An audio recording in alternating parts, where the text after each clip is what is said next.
بات آپ سے کر رہا ہوں یہ بھی ہمارے مذہب کا حصہ ہے. اپنی باڈی کو بہت زیادہ چھوئی موئی بولو مت بناؤ. پتہ ہے کچھ ٹینشنیں ایسی ہیں کہ وہ ٹینشنیں اٹھانا آپ کی ٹینشن ختم کرنے کا ذریعہ بنتا ہے, اور کچھ ٹینشنیں ایسی ہیں کہ ان سے جان چھڑانا ٹینشن کا ذریعہ بنے گا. ایک چرسی وہ چرس نہیں پیتا, خوشی ہوتی ہے یہ ٹینشن ہوگی اس کو جب چرس نہیں ملے گی, ٹینشن. لیکن اگر وہ یہ ٹینشن اٹھا لے گا تو ہمیشہ کی ٹینشن جان چھوٹے گی کہ نہیں چھوٹے گی؟ کیا خیال ہے بھائی؟ جو سگریٹ پینے کی ٹینشن, سگریٹ پینے کا عادی ہے, وہ جب سگریٹ نہیں پیے گا تو خوشی ہوگی یا ٹینشن ہوگی؟ ٹینشن ہوگی. لیکن یہ ٹینشن چند دن اٹھا لے تو یہ بہت بڑی ٹینشنوں سے اس کو نجات دے دے, خرچہ بچ جائے گا اس کا. اور وہ جو اس کی سگریٹ نہ ملنے پر طبیعت خراب ہوتی تھی وہ طبیعت خراب ہونا بند. سگریٹ پینے کے بعد جو اس کو سکون ملتا تھا وہ سگریٹ پیے بغیر ہی ملنا شروع ہو جائے گا. کیا خیال ہے بھائی؟ تو جو سکون کے پیچھے بھاگتے ہیں نا ان کو سکون کے علاوہ سب کچھ ملتا ہے. میں نے اور آپ نے یہ دیکھنا ہے کہ اللہ رسول کا حکم کیا ہے, بس اس کو فوکس کرو گے تو سکون آپ کے پیچھے بھاگے گا. ابھی لوگ سکون مارکیٹوں میں جا کے خریدنے کی کوشش میں, یہ خریدنے والی چیز نہیں ہے, دل اللہ کے ہاتھ میں ہے. نبی صلی اللہ علیہ وسلم نے فرمایا کہ انسان کا قلب بین اصبعی الرحمن, رحمان کی 2 انگلیوں کے بیچ میں ہے, 2 انگلیوں کے بیچ میں, جس طرف کو چاہتا ہے پلٹا دیتا ہے. تو اس لیے ہم نے فوکس کرنا ہے اللہ اس کے رسول کے حکم کو. یہاں ایک اور بات میں آپ سے عرض کروں, ہم سکون تلاش کرتے ہیں کھانے پینے میں, تبھی آج کا مسلمان ہر وقت جگالی کرتا ہے. کیا خیال ہے؟ بولو نا کیا ہو گیا؟ ہر وقت کیا کرتا ہے؟ جیسے بکریاں نہیں ہر وقت کھاتی ہیں, جب نہیں کھاتی تو پھر ویسے ہی منہ چلتا رہتا ہے. ہماری بکری کو آگے دیکھ لینا کسی وقت, جب کھانا ہوگا تو کھا رہی ہوگی اور جب نہیں ہوگا نا تو منہ چلا رہی ہوگی. اس کے علاوہ کوئی اور کام ہے؟ اور مینگنیاں بنا بنا کے نکال رہی ہوگی. ادھر کھائے گی, اتنی مینگنیاں نکالتی ہے نا بکری, کھائے گی نکالے گی ادھر سے مینگنیاں بنا کے, تو دودھ بھی بنا کے نکالتی ہے الحمدللہ. تو انسان بھی نا آج کا سکون کی تلاش میں چاہتا ہے کہ ہر وقت کچھ نہ کچھ کھاتا رہے. یہ مزاج شریعت نہیں ہے, یہ سکون حاصل کرنے کا نیچرل طریقہ بولو نہیں. اگر آپ نے اپنے آپ کو کھانے کا عادی بنا لیا نا, اس سے آپ کی ٹینشن ختم نہیں ہوگی, اس سے آپ کی ٹینشن بڑھ جائے گی, اور کھانے کو دل کرے گا, اور کھانے کو دل کرے گا. تھوڑی دیر کچھ نہیں ملا پھر دل چاہے گا, کسی کام کے نہیں رہو گے, بیڑا غرق ہو جائے گا. اس لیے ہماری شریعت میں کوئی ایک حدیث بھی ایسی نہیں ہے, کوئی ضعیف حدیث ہی ہو جس میں کھانے کی فضیلت ہو کہ کھانا کھانا ثواب ہے, کہیں بھی نہیں ملتا. یہ تو پتہ نہیں مذہب میں کھانے کا تصور آیا کہاں سے, میں تو اس پہ حیران ہوں. کوئی ایک بھی مثال نہیں ملتی ہمیں اس کی. اور میٹھا کھانا تو ہے ہی نہیں. ایک تو ہم لوگوں نے جرم یہ کیا کہ کھانا اسلام کے کھاتے میں ڈال دیا, تبھی جتنے مذہبی لوگ ہیں ان میں میجورٹی آپ کو کھانے پینے والی نظر آئے گی. کیوں؟ اس لیے کہ مذہب میں کھانے پینے کی رسومات ہم نے بڑھا دی. تیجے کا کھانا, 40ویں کا کھانا, پھر محرم کا حلیم, یہ سارے مذہبی کھانے ہیں نا. بھائی جان کیا ہو گیا؟ دیکھو محرم کا حلیم, پھر 40واں بھی ہوتا ہے کو محرم کا, پھر ربیع الاول آیا, وہ تو فرسٹ ربیع الاول سے لے کے بلکہ ربیع الاول سے پہلے سے ہی کھانے شروع ہو جاتے ہیں اور چلتے ہیں ربیع الاول کے اینڈ کے بعد, یعنی ربیع الثانی تک بھی چلتے ہیں. وہ پھوڑنے پھاڑنے کا ہی مہینہ کہلایا جاتا ہے. کھاتے رہو, دیگیں, بریانی, مٹھائیاں. ابھی کوئی صاحب کے بیٹا پیدا ہوا, مٹھائی لے کر آ گئے ہمارے لیے, اللہ ان کے برکت دے ماشاءاللہ. مٹھائیوں کا رواج ختم کرو. سمجھتے ہو یہ مٹھائی جو ہے ہمارے مذہب سے میچ نہیں. ہمارے مذہب سے پتہ ہے کیا چیز میچ کرتی ہے؟ گوشت, جس سے وزن نہیں بڑھتا. ہمارے نبی نے بچہ پیدا ہونے پر مٹھائی کا حکم دیا یا بکرا کاٹنے کا حکم دیا ہے؟ بولتے کیوں نہیں؟ گوشت. تو ہمارے نبی تو ہمیں گوشت خور بنانا چاہتے ہیں جس سے وزن بڑھتا نہیں ہے, اور ہم کیا کرتے ہیں؟ ہر خوشی پہ کیا کر رہے ہوتے ہیں؟ مٹھائی. تو ہم لوگوں کو لڈو بنانا چاہتے ہیں. کیا خیال ہے بھائی؟ ہم لوگوں کو کیا بنانا چاہ رہے ہیں؟ لڈو. 3 میٹھے ہیں جو شریعت میں جس کی فضیلت ہے کہ انجیر ہے، جس کا اللہ نے قرآن میں بڑا زبردست ذکر کیا. انجیر میں جس ٹائپ کا گلوکوز ہوتا ہے وہ ایک الگ ٹائپ کا ہے جو ڈاکٹر کی اس کو الگ نام دیتے ہیں اس کو. دوسرا ہے شہد، اس میں بھی ڈیفرنٹ ٹائپ کا گلوکوز ہوتا ہے. اور تیسری چیز ہے کھجور، اس میں دونوں طرح کا گلوکوز ہوتا ہے.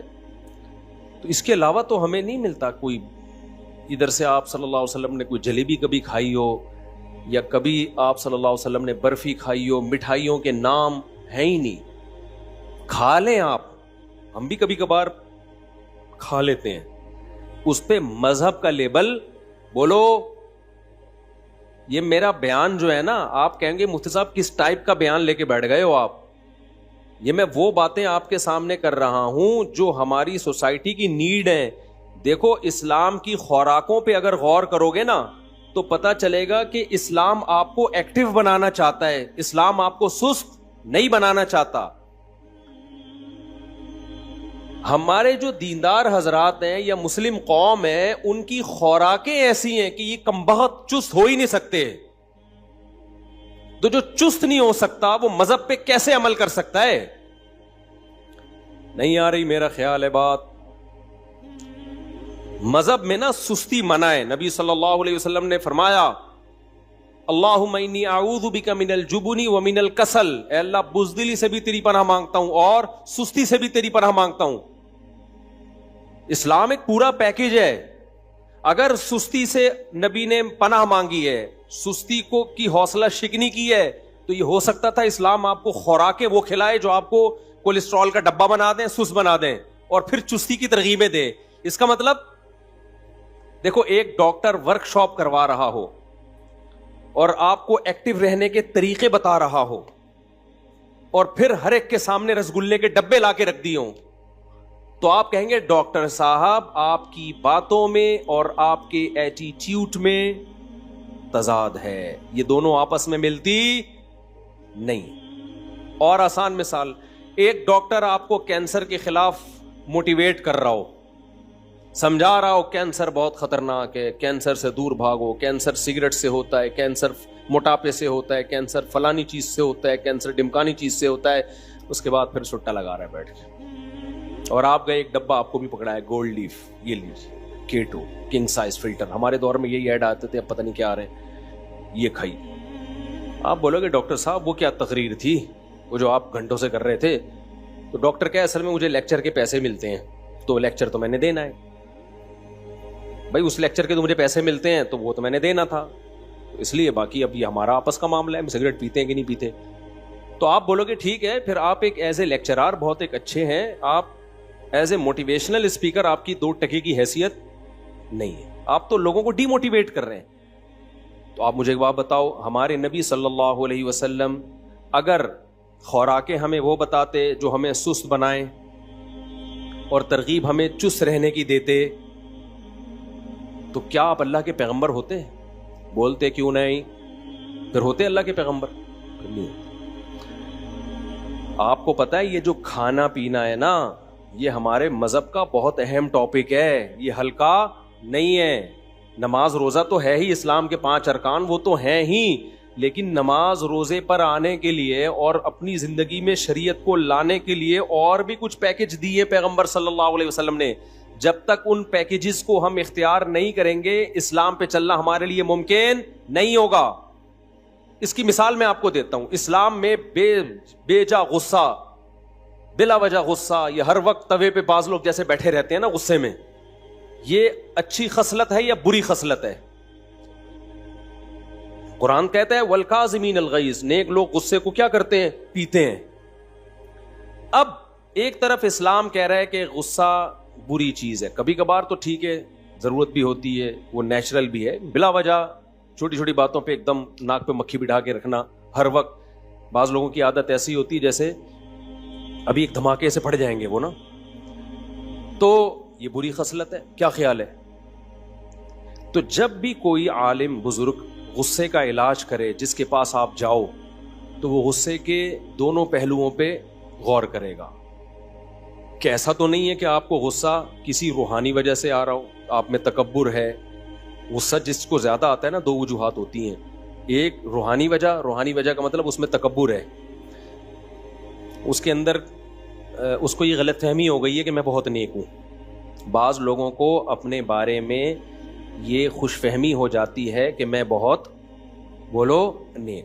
یہ بہت بڑی بیماری ہے, اور یہ ان لوگوں کو زیادہ ہوتی ہے جو مشہور ہوتے ہیں, جیسے ہم لوگ, جن کے لوگ ہر وقت تعریفیں کرتے رہتے ہیں, مفتی صاحب آپ اتنے اچھے. تو بعض دفعہ آدمی کو اپنے بارے میں وہم ہوتا ہے شاید واقعی میں بہت اچھا ہوں. یہ ہو جاتا ہے, یہ بہت خطرناک بیماری ہے. اس کا نقصان یہ ہوتا ہے کہ پھر اگر کوئی آپ سے غلطی ہوتی ہے نا, اور کوئی کہتا ہے آپ سے یہ غلطی ہوئی, تو آدمی کی کھوپڑی گھومتی ہے. وہ کہتا ہے میں کیسے, مجھے تو اتنے لوگ میرے ہاتھ چومتے ہیں, وہ بھی مجھے اچھا کہہ رہا تھا, وہ بھی اچھا کہہ رہا تھا, وہ بھی اچھا, تو یہ میں کیسے بھائی, دل چاہ رہا ہے تیرے رکھ کے میں تھپڑ لگاؤں.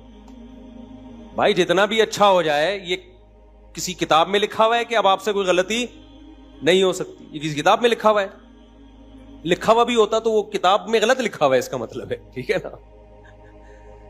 تو یہ جن لوگوں کو ایسے غصہ آتا ہے نا, یہ روحانی مسئلہ ہے ان کے ساتھ. ان کو اپنے بارے میں بل الانسان علی نفسہ بصیرہ, قرآن کہتے ہیں انسان اپنے بارے میں باخبر ہوتا ہے, اس کو پتا ہوتا ہے میں کتنے پانی میں ہوں, لیکن وہ اپنے بارے میں اپنی رپورٹ کے بجائے دوسروں کی رپورٹوں پہ اعتماد کرتا ہے.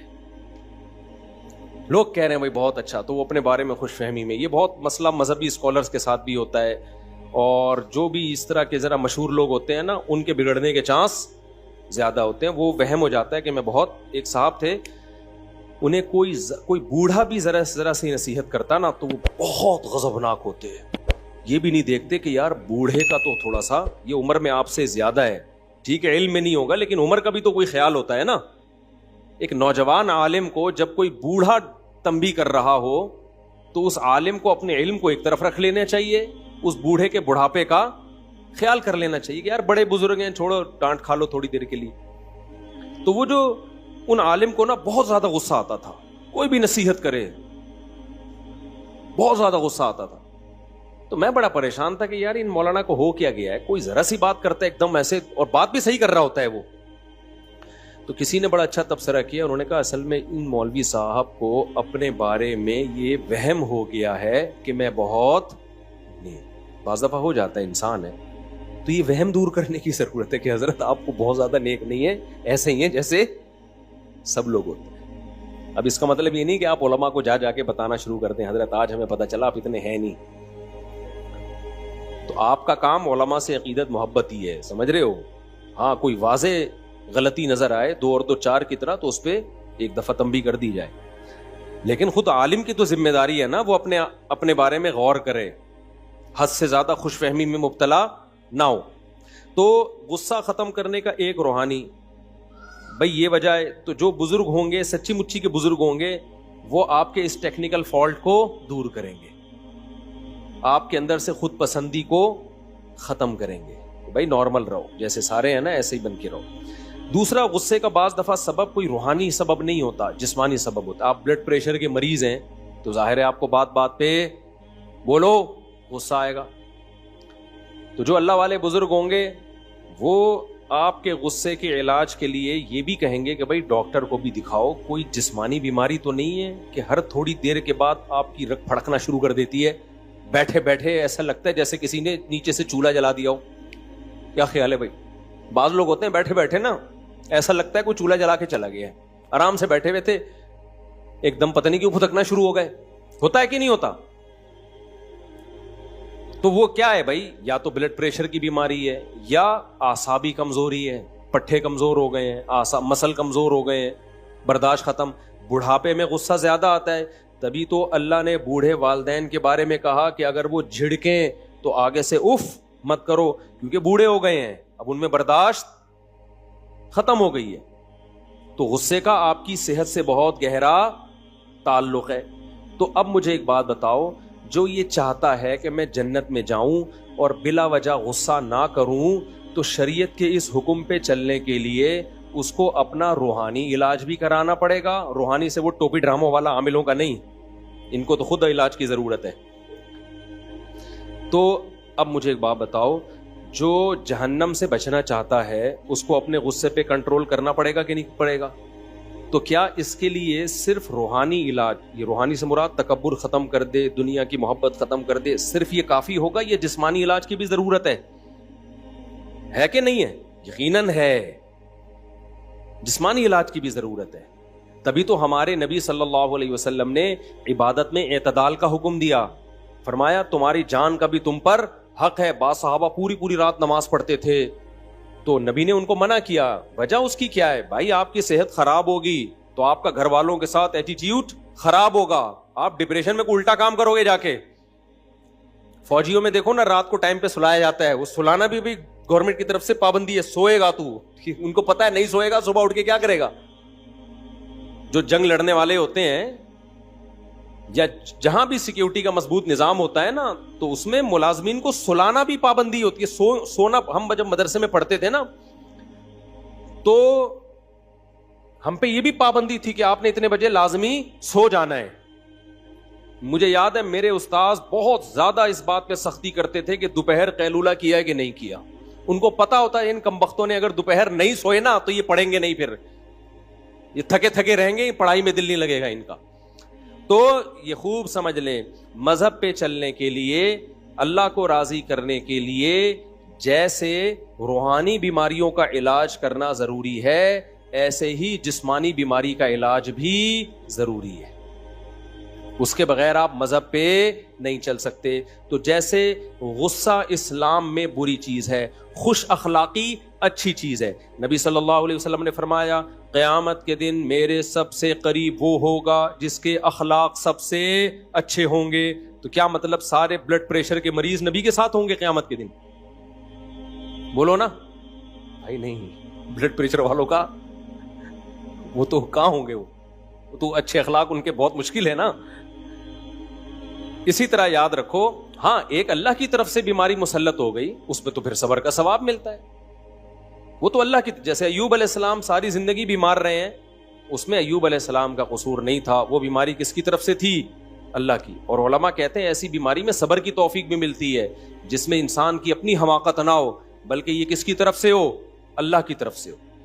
ہماری بیماریاں ہماری اپنی حماقتوں سے ہیں، اللہ کی طرف سے نہیں ہیں، اپنی حماقتوں سے ہیں۔ تو اب میں یہ اتنی لمبی تمہید کے بعد آپ سے عرض کر رہا ہوں کہ اسی طرح جیسے اسلام میں غصہ حرام ہے، بد اخلاقی حرام ہے، اسی طرح اسلام میں سستی بھی کیا ہے؟ بولو، حرام۔ سست آدمی نماز پڑھ سکتا ہے؟ نہیں۔ فجر میں دیکھ لو، فجر میں کسی بھی مسجد میں پکے نمازیوں کا ریشو دیکھو، عام لوگوں کی بات نہیں میں کر رہا، کتنے تھوڑے نمازی ہوتے ہیں۔ تو یہ کیا اس کی علامت ہے کہ اتنے جو تھوڑے نمازی ہیں یہ اس لیے ہیں کہ قوم چست بہت ہے، ایکٹیو بہت ہے؟ نمازیوں سے نہیں اٹھا جاتا، نمازیوں سے فجر میں نہیں اٹھا جاتا، کیوں؟ سست ہیں۔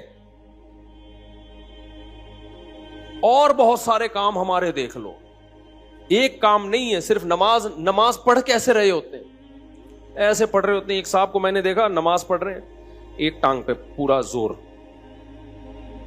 پھر تھوڑی دیر میں یہ والی ٹانگ ہلکی، دوسری۔ ابے تجھ سے سیدھا کھڑا نہیں ہوا جا رہا یار، اللہ کے سامنے تم کھڑے ہو، اتنی سستی، یہ سستی ہے نا بھائی؟ یہ سست آدمی کبھی سیدھا کھڑا ہو سکتا ہے؟ بولو، وہ ٹیڑھا میڑھا ہی ہوگا۔ ہمارے شیخ حضرت مفتی رشید احمد صاحب رحمہ اللہ جب بیان کرتے تھے نا تو ٹیک لگا کے نہیں کرتے تھے، حالانکہ ان کی عمر 75-76 سال میں بھی ایسے کمر سیدھی رکھ کے بیٹھتے تھے یوں، اور کوئی ٹیڑھی کمر کے ساتھ بیٹھا ہوتا تھا نا یوں کر کے اس کو ڈانٹ کے سیدھا کر دیتے تھے۔ حضرت کو ہم نے نہیں دیکھا کبھی سیڑھیوں سے اترتے ہوئے سہارا لیا ہو، سیڑھیوں پہ چڑھتے ہوئے بھی ایسے ٹھک کر کے جاتے تھے۔ آج کیا ہے، پہلی منزل پہ جانا ہے لفٹ کے ذریعے جا رہا ہے، بھائی 2 سیڑھیاں چڑھ لے، یہ بہت ضروری ہے تیرے لیے، تھوڑے سے گھٹنے ایکٹیو رہیں گے نہ۔ ابھی ایک کارپینٹر کو میں نے اپنے گارڈ کے ساتھ انڈا موڑ بھیجا، یہ انڈا موڑ یہ جہاں سے انہیں قریب ہی ہے، میرا خیال ہے 0.25 کلومیٹر ہے یہ۔ وہ کارپینٹر آدھے راستے میں بیٹھ گیا کہ تھوڑا ریسٹ کرنے دو، 0.25 کلومیٹر چلنے کے لیے۔ کتنا ہے؟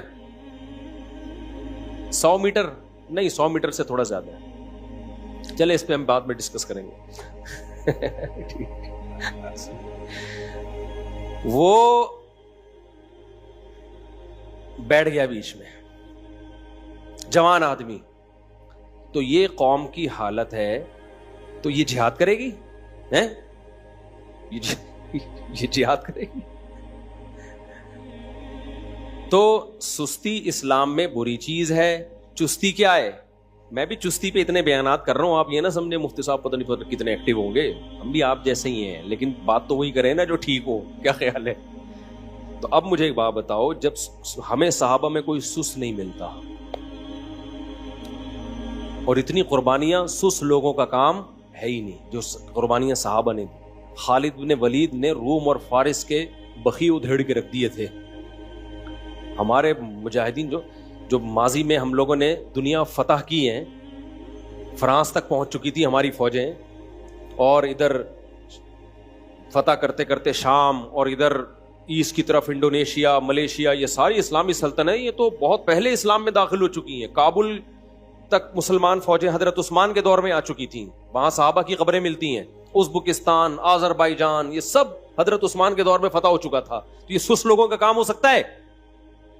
اگر نبی صلی اللہ علیہ وسلم صحابہ کو ربیع الاول کے حلووں پہ ڈال کے چلے گئے ہوتے کہ تم محرم میں اتنا حلیم کھایا کرو، ربیع الاول میں اتنی دیگیں کھایا کرو، جب بچہ پیدا ہوا کرے تو مٹھائی کے اتنے ڈبے کھا لیا کرو، تو آپ مجھے بتاؤ روم اور فارس اور آذربائیجان، ازبکستان یہ فتح ہوتے؟ بولو نا.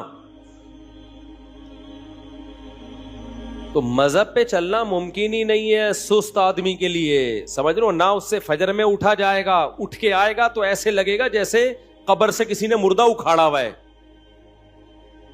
آپ دیکھ لو نا، جو سست بچے ہوتے ہیں آپ ان کو اٹھاؤ تو صحیح، ایسے مرے ہوئے آ رہے ہوتے ہیں جیسے تجھے پھانسی کے پھندے کی طرف لے کے جا رہے ہیں، ہم پھانسی گھاٹ کی طرف لے کے جا رہے ہیں. پھر آگے بیٹھے گا تو وضو خانے میں بیٹھ جائے گا، وہیں جھومتا رہے گا بیٹھ کے.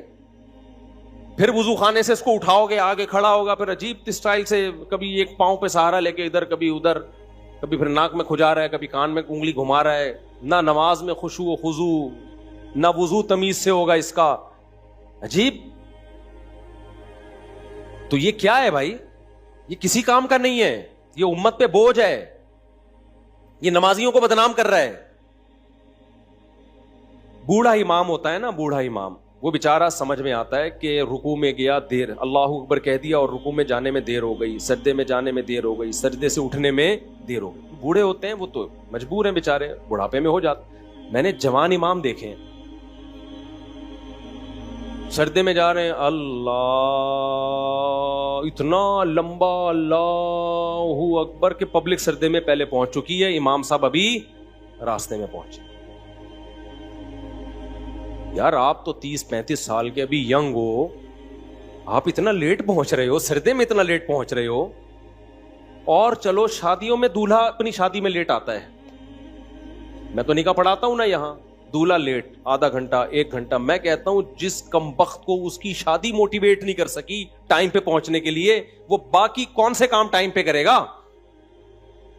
یا تو تو بیزار ہے، تیری پسند کی شادی نہیں ہو رہی، یا تو سست ہے کہ پسند کا کام بھی اتنی سستی سے ہو رہا ہے. یہی وجہ ہو سکتی ہے نا بھائی تیری. کبھی چلو حادثہ بھی ہو جاتا ہے، ٹریفک جیم ہے، کوئی مسئلہ ہو گیا، لیکن نارملی بھی لوگ یہی کر رہے ہوتے ہیں. ہم بیٹھے ہوئے ہیں یا نکاح پڑھانے، ہم ٹائم پہ پہنچے ہوئے ہیں، حالانکہ میری نہیں ہو رہی شادی، پھر بھی میں ٹائم پہ پہنچا ہوا ہوں. اور اگلا کیا کر رہا ہے؟ جو دولہا ہے 1 گھنٹہ لیٹ، 1.5 گھنٹہ لیٹ. بس کر یار، تو نماز کیسے ٹائم پہ پڑھے گا جب تیری جو شادی جس میں اتنی دلچسپی ہے تجھے، وہ تو اتنی لیٹ کر رہا ہے، گھنٹہ بعد پہنچ رہا ہے تو. تو یہ مقصد کہ یہ قوم سست ہے یا نہیں ہے، مجھے یہ بتاؤ. یہ خدا کی قسم بہت بڑا عیب ہے ہمارے اندر، اس کو ہلکا مت سمجھو، بہت بڑا عیب ہے. نبی صلی اللہ علیہ وسلم کو سستی پسند نہیں ہے. اور آپ صلی اللہ علیہ وسلم کی صحیح بخاری کی حدیث ہے، آپ صلی اللہ علیہ وسلم نے فرمایا, ہم خطبوں میں یہ حدیث سنتے ہیں نا, خیر القرون قرنی ثم الذین یلونہم ثم الذین یلونہم, یہ بہت زیادہ ہم نے سنی ہے حدیثیں. آپ کو پتہ ہے پوری حدیث ہم نے نہیں سنی, ہم یہاں تک حدیث سنا کے بریک لگا دیتے ہیں. ہمیں پتہ ہے آگے ہم نے بیان کی تو ہو سکتا ہے میرے ہی خلاف جا رہی ہو وہ حدیث, کیونکہ میرے ابھی دفتر میں بھی مٹھائی کا ڈبہ رکھا ہوا ہے, نیت خراب ہو رہی تھی میری بھی. تو نبی صلی اللہ علیہ وسلم نے فرمایا سب سے بہترین امت میری یعنی صحابہ کی, پھر ان کے بعد والی بھی سب سے بہترین یعنی تابعین کی, پھر ان کے بعد والی بھی یعنی تبع تابعین کی. فرمایا اس کے بعد شر پھیلے گا, اور شر میں آپ نے دو چیزوں کو خصوصیت سے ہائی لائٹ کیا. فرمایا ایک جھوٹ پھیل جائے گا, نمبر دو موٹاپا پھیلے گا. سمجھ میں آ رہی ہے بات؟ موٹاپے سے مراد ہے سستی, کیونکہ موٹاپا قدرت کی طرف سے ہوتا ہے, وہ نیچرل ہے. بہت چست لوگ بھی ہم نے بھاری جسم والے دیکھے ہیں, بہت کم خوراک والے لوگ بھی ہم نے بھاری جسم والے دیکھے, یہ قدرت کی طرف سے ہے. کسی کا پیٹ نکلا ہوا ہو تو اس سے بدگمان ہونے کی اجازت نہیں ہے. نیچرلی بھی لوگوں کا پیٹ ہوتا ہے, کسی بیماری کی وجہ سے نکل جاتا ہے. میں نے ایسے علماء دیکھے ہیں 24 گھنٹے میں ایک ٹائم کھاتے ہیں, وہ بھی بہت ہلکا, لیکن پیٹ نکلا ہوا ہے ان کا, قدرت کی طرف سے ہے. صحابہ میں بھی ایسے تھے, بعض بھاری جسم کے, بعض دبلے جسم کے. لیکن یہاں وہ موٹاپا مراد ہے. تمام محدثین کی بات لکھتے ہیں, اس سے نیچرل جو موٹاپا ہوتا ہے وہ مراد نہیں ہے. یہاں وہ موٹاپا مراد ہے جو کھانے کی وجہ سے ہوا ہو. سمجھ میں نہیں آ رہی بات؟ اسی وجہ سے اس حدیث کی تشریح میں علماء نے لکھا ہے کہ نبی کی حدیث کا مطلب یہ ہوا کہ اس امت میں دو بیماریاں سب سے پہلے آئیں گی, ایک زیادہ کھانا, دوسرا جھوٹ. دوسرا کیا آئے گا بھائی؟ جھوٹ. بات کریں گے تو جھوٹ بولیں گے. ہر آدمی کیا بول رہا ہے آج, کیا کر رہا ہے آج کل؟ جب بھی کوئی بات کر رہا ہوتا ہے پتہ ہی نہیں چلتا کہ سچ بول رہا ہے کہ جھوٹ بول رہا ہے. قسمیں اٹھا لے گا, پوری بات ہی نہیں کرے گا کبھی بھی. تو اور دوسرا کھانا, کھا رہے ہیں, کھائے جا رہے ہیں. اور مجھے اللہ کی قسم اس پہ افسوس نہیں ہو رہا کہ زیادہ کیوں کھا رہے ہو. بھائی یہ تو ڈاکٹروں کا ٹاپک ہے نا کہ کم کھاؤ, میرا ٹاپک تھوڑی ہے. مجھے افسوس اس پر ہو رہا ہے کہ اس پہ مذہب کا لیبل کیوں لگا رہے ہو. یہ میرا ٹاپک ہے, یہ ڈاکٹروں کا ٹاپک نہیں ہے. مذہب کا لیبل مت لگاؤ, مذہب میں پھوڑنا پھاڑنا پسند بولو نہیں ہے. اور مٹھائیوں کو ختم کر دو مارکیٹ سے. ہمارے نبی صلی اللہ علیہ وسلم نے جو ہمیں کھانے پینے کی چیزیں بتائی ہیں خوشی کے موقع پہ, وہ گوشت بتایا ہے, مٹھائیاں نہیں بتائی ہیں. وہ کیا بتایا ہے؟ اسلام میں تہوار ہیں. عید الفطر پہ آپ صلی اللہ علیہ وسلم نماز عید سے پہلے کھجور کھایا کرتے تھے. نماز عید سے پہلے کیا کھاتے تھے؟ کھجور. اس میں بھی یہ حکمت تھی کہ یہ بتانا کہ آج ہمارا روزہ نہیں ہے. وہ بھی چند کھجوریں کھاتے تھے بس. باقی ہمارے نبی صلی اللہ علیہ وسلم سے تہواروں پہ کیا ثابت ہے؟ بقرعید ہمارا تہوار ہے. کیا اسلام میں یہ ہے؟ دیکھو ہندو جب تہوار مناتے ہیں تو وہ طرح طرح کے ویجیٹیبل اور مٹھائیاں کھاتے بھی ہیں اور کھلاتے بھی. ایسا ہی ہوتا ہے کہ نہیں ہوتا؟ سویٹس یہی ہوتا ہے نا. لبرل سیکولر لوگوں کا ایک تہوار ہوتا ہے برتھ ڈے. اس میں وہ کیا کاٹتے ہیں؟ کیک. فل کارب ڈائٹ, تھوڑے دنوں میں انسان کو بھی کیک کی طرح پھلا دیتی ہے, ایسی ڈائٹ. یہ ایک تہوار ہے سیکولر اور لبرل لوگوں کا. اس میں وہ کیا کھاتے ہیں بھائی؟ میں اسلام کا مقابلہ کرا رہا ہوں نا لبرلزم سے اور دوسرے مذاہب سے. کرسمس میں بھی کیا کھائے جاتے ہیں؟ کیک کھائے جاتے ہیں زیادہ تر, مٹھائیاں گفٹ کی جاتی ہیں. اسلام میں تہوار ہے عید الفطر. اس میں کیا ہے؟ عید سے پہلے چند کھجوریں, وہ بھی یہ بتانے کے لیے کہ آج ہمارا روزہ نہیں ہے. اس میں یہ حکمت علماء نے بیان کی کہ ایسا نہ ہو کہ روزہ ہے بھائی آج نہیں رکھے, آج نہیں ہے, عمل سے ثابت کریں گے نہیں آج روزہ. نمبر 2, اسلام میں تہوار ہے بقرہ عید, خوشی کا دن ہے نا. اس میں مٹھائی کے ڈبے کاٹنے کا حکم ہے. بھائی اسلام نے کہا ہوتا بھائی دوسری عید آ رہی ہے تمہاری, تو اب تم نے کیا کرنا ہے, تم نے زردے کی دیگیں پکانی ہیں, تم نے گنے کے گڑ کھلانے ہیں لوگوں کو, صحیح ہے نا. اس میں کیا رکھا گیا ہے؟